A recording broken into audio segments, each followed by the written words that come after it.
First is that we're going to appoint our teams respectively to work very quickly to reestablish the functionality of our respective missions in Washington and in Moscow. For us to be able to continue to move down this road, we need to have diplomatic facilities that are operating and functioning normally. The second point is that we're going to appoint a high-level team from our end to help negotiate and work through the end of the conflict in Ukraine in a way that's enduring and acceptable to all the parties engaged. The third point is to begin to work at a high level as well to begin to discuss and think about and examine both the geopolitical and economic cooperation that could result from an end to the conflict in Ukraine. Obviously, we'd have to see that conflict come to a successful and enduring end in order for that to be possible.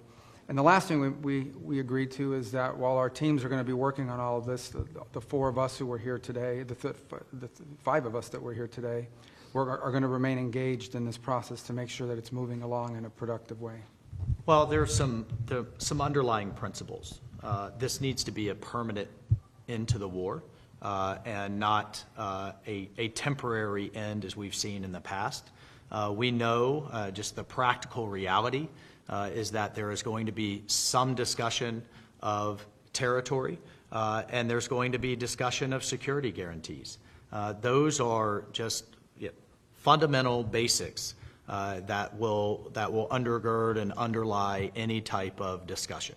But I think the most important part is the President has stated his desire, his determination to end this war, to end the killing that is going on.